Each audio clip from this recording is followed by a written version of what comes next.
Alors, ce que je propose, c'est qu'on a une session un petit peu de conclusion et surtout de questions-réponses là. On va pouvoir animer. Alors, j'en ai une première sur le chat. Moi qui me tient à cœur parce que là, on est à l'UL6S. L'UL6S, on parle de compétences, certification de compétences. Et d'accord. Certification de compétences. Et là, il y a une question. Est-il possible d'en savoir un peu plus sur les compétences digitales basiques qui vous semblent indispensables? Alors là, je m'adresse à Jérôme, je m'adresse à Dominique, je m'adresse à David, etc. Est-ce que vous savez répondre là-dessus? Quel est le socle de formation digitale, de compétences digitales indispensables? Cybersécurité. Première chose, il faut d'abord se protéger. Donc ça, c'est important. David, tu peux élaborer là-dessus, mais voilà, c'est vraiment important d'être tous conscients que les risques cybersécurité viennent en même temps que le déploiement du digital. C'est bien pour ça que ça fait partie de nos formations annuelles obligatoires chez tous nos collaborateurs. 100% de nos collaborateurs sont formés à la cybersécurité. Après, il y a d'autres formations qui sont indispensables. Je dirais savoir comprendre comment fonctionnent nos solutions numériques, comment elles s'intègrent dans notre écosystème informatique. Là, c'est la responsable informatique qui vous parle. Mais aussi c'est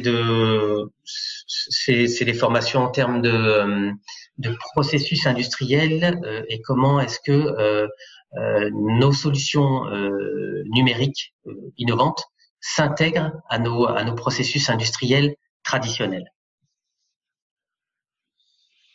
Et si je peux rajouter un commentaire, après Fabrice aussi, pourra commenter aussi, mais en fait, quand on va regarder, c'est souvent, et c'est le cas dans Schneider, donc on a besoin de nouvelles compétences, architecture de données, etc. Ça, c'est des nouvelles compétences qui sont amenées par le digital.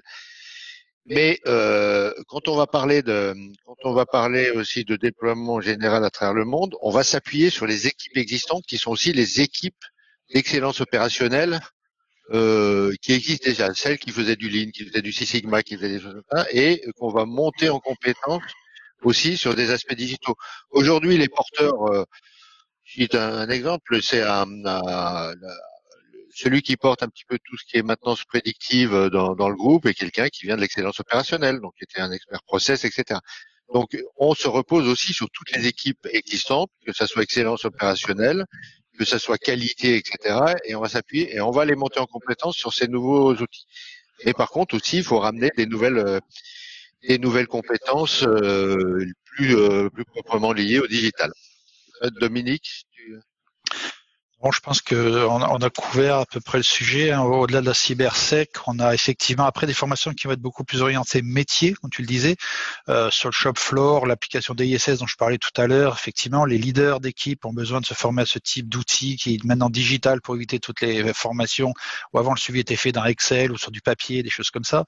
Donc c'est vraiment un petit peu au cas par cas selon les métiers, selon les contextes. Au niveau entreprise, on pourrait peut-être ajouter quand même que de plus en plus d'outils de travail collaboratifs aujourd'hui sont présents.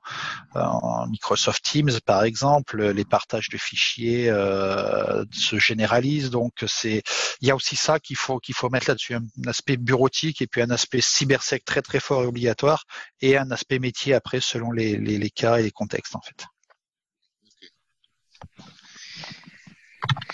Je sais pas, Fabrice, t'as des éléments ou pas? Oui, je pense que comme l'a souligné Dominique, le sujet, vous avez bien répondu au sujet. Je pense qu'on peut prendre la question suivante. Ouais. Alors, question suivante. Et auriez-vous un exemple IIoT? Et là, alors, je pense qu'on aurait besoin que la personne éclaircisse un petit peu ce qu'il entend par un exemple IIoT. Un exemple de use case, un exemple de solution. Alors, ouais, Jérôme, là, peut-être. Enfin, moi, si je comprends la question, c'est qu'est-ce qu'on a mis comme solution industrielle IoT dans nos usines. Oui, oui, bah on dévoile rien. Hein, ce sont des solutions qu'on vend nous-mêmes. Hein. Donc, comme exemple de maintenance prédictive, par exemple, dans une usine, on applique des capteurs de température, de vibration, dans certaines machines qui tournent en temps réel et qui ne sont pas accessibles pour des raisons de sécurité ou pour des raisons d'accessibilité tout simplement. On les capte, on les installe et puis donc ces objets là nous informent eh bien de la durée de vie du produit, d'une éventuelle casse à venir, d'une partie, d'une surchauffe par exemple sur une partie d'une machine. Donc grâce à ça, grâce à l'information qui est remontée de ce composant qui a été ajouté, eh bien on arrive à se dire qu'est-ce qu'on fait par rapport à ça. Est-ce que je prévois une maintenance de cette machine avant qu'elle ne tombe en panne pendant le week-end, pendant la nuit, etc. Donc voilà un exemple d'IoT. Je sais pas si ça répond. Avec des solutions aussi qui sont ramenées avec l'aspect connectivité, capteur connectif, connecté, c'est qu'on arrive à avoir des solutions qui sont non intrusives parce que quand on va toucher par exemple à des machines, souvent si on parle de machines automatiques, du cas particulier de machines automatiques, elles ont été montées par un intégrateur de solutions, etc. Et puis il aime pas trop qu'on aille mettre les mains dedans. Donc on arrive aussi à mettre en place des solutions de capteurs connectés, mais qui sont non intrusifs. On va pas toucher à l'intérieur, on va pas câbler, on va les mettre, ça va être connecté, on va récupérer les données sur une IoT box pour pouvoir la rendre disponible. Donc ça c'est des choses qui sont permis maintenant. Voilà. Oui. J'ajouterais juste, Christophe, qu'effectivement, tu parles aussi des gateways, c'est important. C'est-à-dire que parfois, on n'est pas obligé non plus de mettre que des capteurs ou des sensors Schneider. On récupère aussi des données de plein d'autres produits dans les gateways, ce qui permet une consolidation sur un scope qui est très hétéroclite sur les usines généralement. Là-dessus, je rejoins Dominique, c'est que lorsque l'on parle d'IoT, selon les interlocuteurs à qui on parle, l'IoT se situe à différents niveaux, ou IoT pour le monde industriel.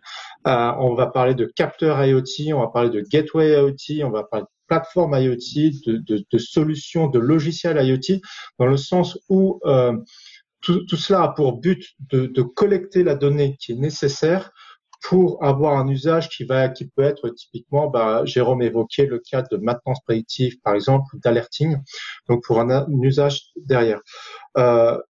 Donc, à chaque niveau, il faut que cette donnée soit connectable. Donc, lorsque la donnée est existante, donc comme le souligne Dominique, on met en place des gateways pour pouvoir collecter la donnée qui est existante. On ne va pas s'amuser à la reproduire. Lorsqu'elle n'est pas existante, aujourd'hui, on a des solutions qui sont sur base de réseaux de proximité ou de réseaux IoT, protocoles IoT qui peuvent être de courte portée ou de longue portée, comme l'a dit Christophe, des solutions non intrusives aujourd'hui, qui vont nous permettre de générer une donnée qui n'est pas existante. Ça peut être, par exemple, c'est typiquement au Vaudreuil, on a une machine sur laquelle on va collecter des mesures de courant, des mesures de température. Donc là, en l'occurrence, sur la machine en question, on utilise du Zigbee. Bon, sur d'autres machines, ça va être d'autres protocoles selon vraiment les cas d'usage, selon le contexte aussi. Donc ensuite, au-dessus, vous l'avez compris, il y a cette gateway qui peut être de plusieurs types selon le contexte de l'usine, les protocoles que l'on va vouloir couvrir. Comme l'a dit Dominique, on va chercher à récupérer aussi les données déjà existantes qui peuvent aussi bien venir des automates, des machines, de logiciels historiens, donc sur base de données, de SAP aussi, par exemple, et renvoyer tout cela vers une plateforme qui va gérer la donnée et la mettre à disposition de l'application. Ok. Question suivante. Est-ce que les paybacks, alors oui, c'est l'effet truc. Est-ce que les paybacks annoncés sont des données consolidées de Schneider et donc liées à la taille de Schneider? Grosso modo, la deuxième question, c'est est-ce que pour un groupe de taille plus petite avec une dizaine de sites industriels, est-ce qu'on peut espérer les mêmes niveaux de payback?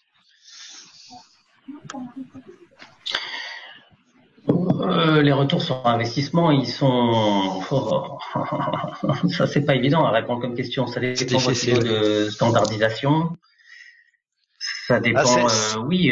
Normalement, on peut attendre les mêmes niveaux de payback. Vous m'entendez? Oui, on t'entend, Jérôme. Je voulais juste confirmer que c'est très dur à répondre parce que, comme dans tous les projets, on a un investissement et on a un saving attendu. Je dirais que c'est probablement beaucoup plus facile d'estimer le coût du projet que d'estimer son saving. D'autant plus quand on parle de productivité. Est-ce qu'on parle de 5, 10, 15% de productivité pour une usine et comment on va chiffrer vraiment cette productivité? Donc, il y a des solutions qui sont, on va dire, linéaires. Plus on met d'équipements, plus on déploie d'usines et plus le coût monte de façon complètement linéaire, c'est parfait. Il y a peut-être des solutions, par contre, où il y a un ticket d'entrée qui est beaucoup plus cher. S'il faut mettre une plateforme régionale, par exemple, de serveurs, tant qu'on n'a pas mis 5 ou 6 sites, et bien effectivement, le ticket d'entrée est un petit peu cher. Si on arrive à connecter 20, 30, 40 sites, par définition, on divise par plus de sites et donc les coûts aussi sont réduits. Donc là, c'est vraiment lié au contexte, mais je dirais que c'est certainement vrai de tous les projets, en fait.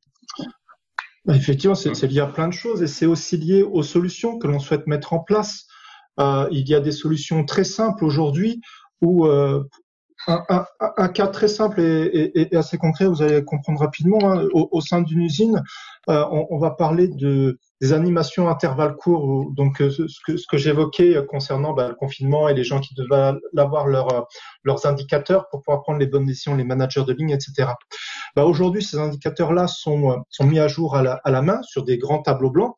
Et puis, de manière régulière, ces managers de ligne se réunissent pour les évaluer et prendre ces bonnes décisions.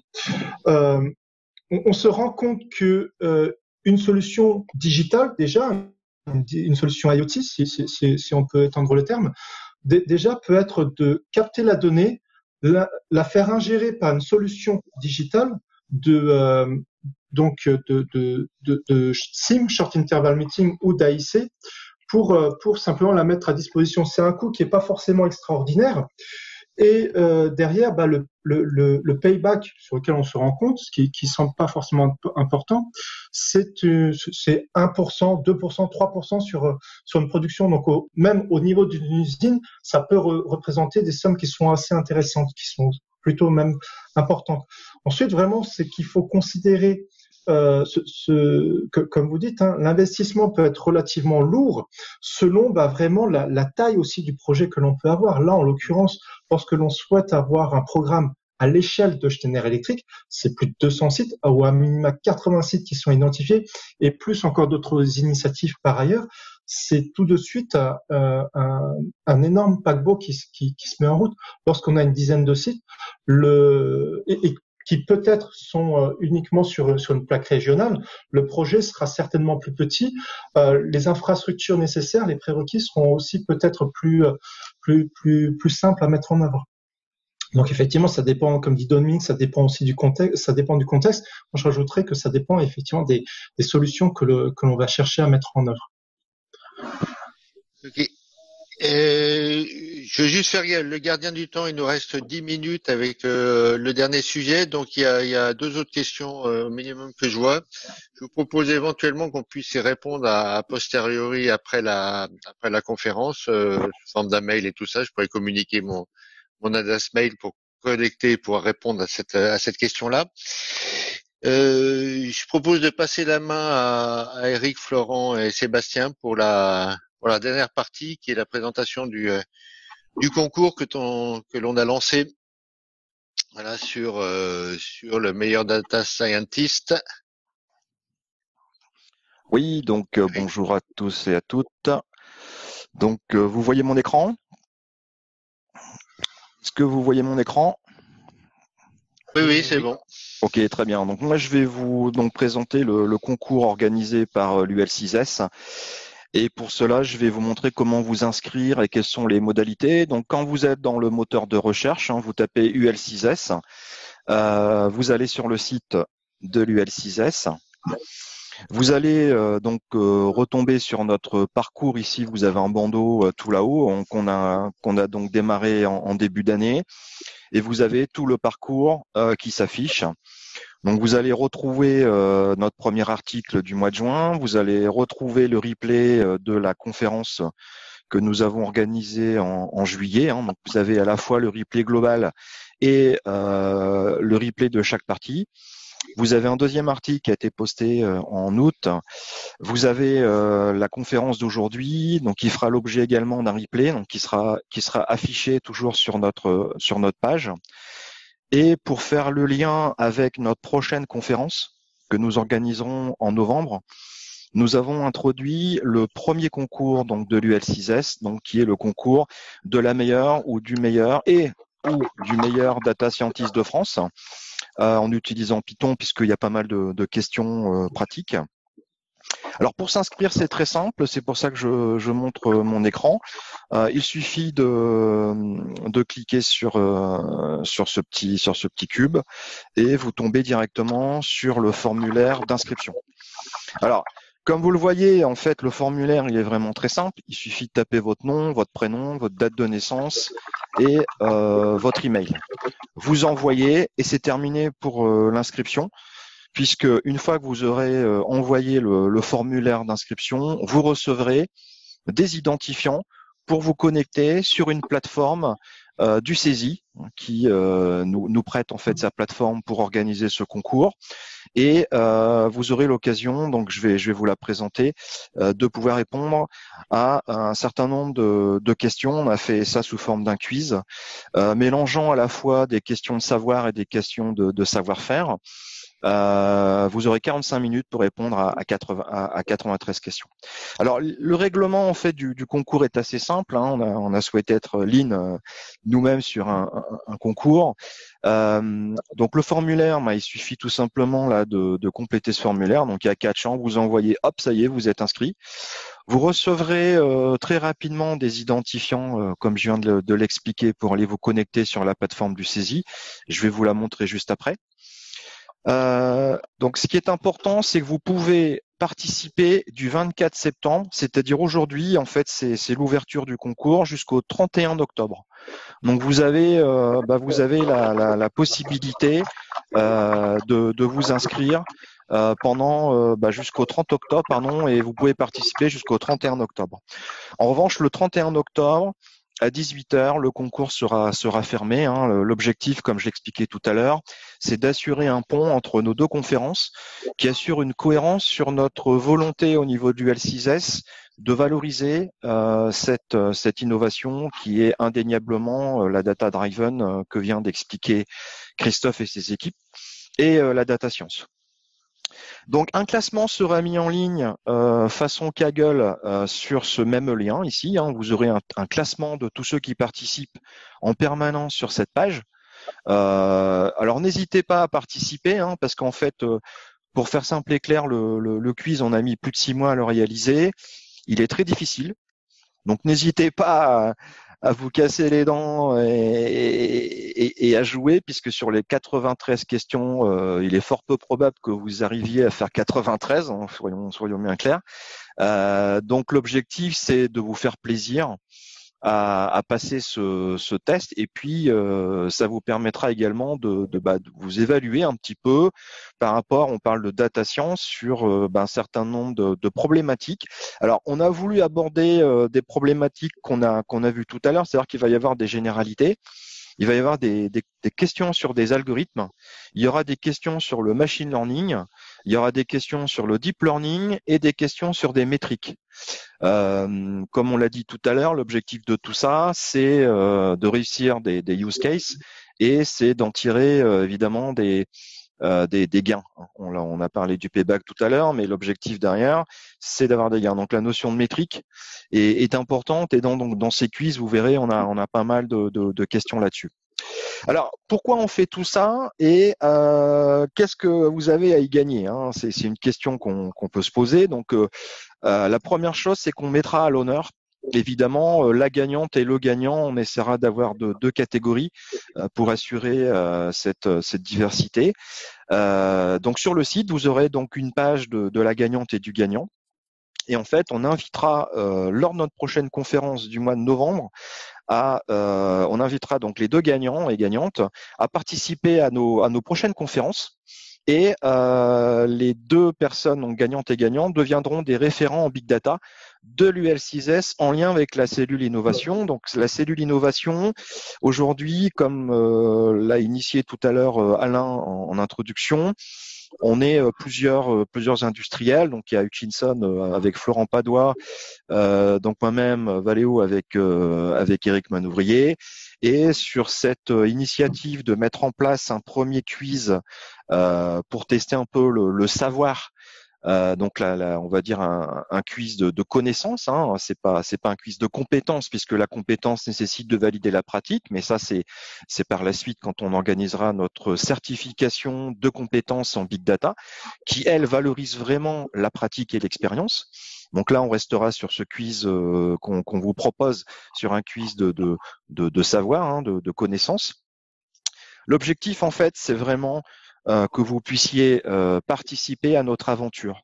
Notre ambition de l'UL6S, comme l'expliquait en introduction Alain, de mettre en place une certification indépendante en France en Big Data. On insiste sur le mot indépendant. Alors pourquoi ? Nous sommes pour la plupart au sein de l'UL6S des bénévoles. Hein. On vient juste par pure passion. Et quand on est nous-mêmes examinateurs, donc c'est-à-dire qu'on va être membre du jury, notre ambition, c'est vraiment de jauger à l'aune de notre propre pratique d'industriel si le niveau par rapport à un standard est atteint ou pas. Et donc, nous recherchons vraiment à nous entourer à travers ce concours des meilleurs en France, en big data. Donc, ça nous permettra vraiment, grâce à votre participation, que vous puissiez nous rejoindre à cette aventure de bâtir cette première certification indépendante en France. Ça veut dire aussi que c'est pas lié à un outil. Tout à l'heure, on évoquait la question pertinente de quelle est la compétence en digital. Aujourd'hui, ce qui est très clair, c'est que la compétence en digital qu'on attend dans les entreprises, c'est de réussir les use cases, c'est-à-dire d'avoir des résultats. Cette compétence, aller chercher des résultats, en fait, c'est d'apprendre avec le projet. Je ne sais pas si beaucoup ont participé la semaine dernière au salon du Big Data sur Paris. L'un des premiers retours qu'on a, c'est qu'il y a beaucoup de data scientists aujourd'hui qui présentent des CV et qui ne trouvent pas d'emploi parce qu'ils ont déjà appris des choses qui ne servent plus à rien, puisque il y a un phénomène d'obsolescence du savoir sur le marché. Le savoir évolue vite, c'est-à-dire que même dans le domaine de la data science, les outils changent tous les jours. Donc la capacité à aller chercher les bons outils au bon moment sur le projet en applicatif avec des résultats, c'est ça que nous on va chercher à aller évaluer dans notre ambition de bâtir cette première certification indépendante en France, c'est-à-dire qu'on ne va pas, par exemple, vérifier qu'on applique tel ou tel outil avec tel ou tel fournisseur qui le délivre, mais on va plutôt chercher à évaluer cette compétence de réussir ces use cases. Et c'est pour ça qu'on a besoin de cette certification indépendante déconnectée de l'usage d'un outil. Il n'y a pas de gain financier, c'est-à-dire que là, on est sur vraiment une recherche de passion dans le domaine de la data science. L'objectif, c'est que vous puissiez nous rejoindre à participer à cette aventure. Voilà, donc un peu les modalités. Alors, la plateforme, juste pour vous en toucher deux mots, vous tomberez sur la plateforme du CESI. Vous avez 45 minutes pour 93 questions. Le questionnaire, il est vraiment très simple. Vous avez à chaque fois 4 questions. Vous voyez, vous pouvez cocher une seule réponse. Je prends au hasard n'importe quelle réponse. Vous avez à chaque fois une question et vous cliquez sur la bonne réponse et vous avez 93 réponses à faire. Attention, le temps est décompté à chaque fois. Vous pouvez le faire en plusieurs fois, mais le temps à chaque fois sera décompté en conséquence. Dès que vous avez répondu à toutes les questions, vous envoyez le quiz et vous serez dans le classement. Donc c'est vraiment très simple, c'est la plateforme du CESI qui est d'ailleurs utilisée pour faire passer nos propres certifications de connaissances en Lean Six Sigma. Voilà pour la présentation, pour le règlement. Donc vous voyez un formulaire très simple, une modalité simple de participation. L'objectif, nous rejoindre dans l'aventure de cette certification, vous mettre à l'honneur. Et puis, on vous attend nombreux pour ce concours qui aura lieu pendant tout le mois d'octobre. Voilà, Christophe, je te repasse la main. Ben écoutez, je pense que vu le timing, on a 2 petites minutes de retard et qu'on aime bien être, on a été précis jusqu'à présent, donc on aime bien le rester. Donc je vous remercie déjà de votre participation. Je vous propose de clore. J'espère que ce volet vous a intéressé, vous a fait trop peur, mais ça nous semble important de se dire que à un moment donné, quand on veut engager dans la démarche d'excellence opérationnelle, l'aspect transformation digitale devient déjà un incontournable. Mais pour pouvoir déployer efficacement, rapidement, de manière sûre, il faut mettre en place un certain nombre de fondamentaux pour pas avoir des problématiques et puis pour pouvoir aussi avoir des vrais résultats d'excellence opérationnelle sur ce qu'on va mettre en œuvre. Je vous remercie beaucoup et je vous souhaite un bon appétit et une bonne après-midi. Et j'en profite pour remercier tous les intervenants qui ont pris de leur temps pour préparer et puis pour pouvoir parler lors de ce webinaire. Donc je les remercie chaleureusement et je leur dis à très bientôt.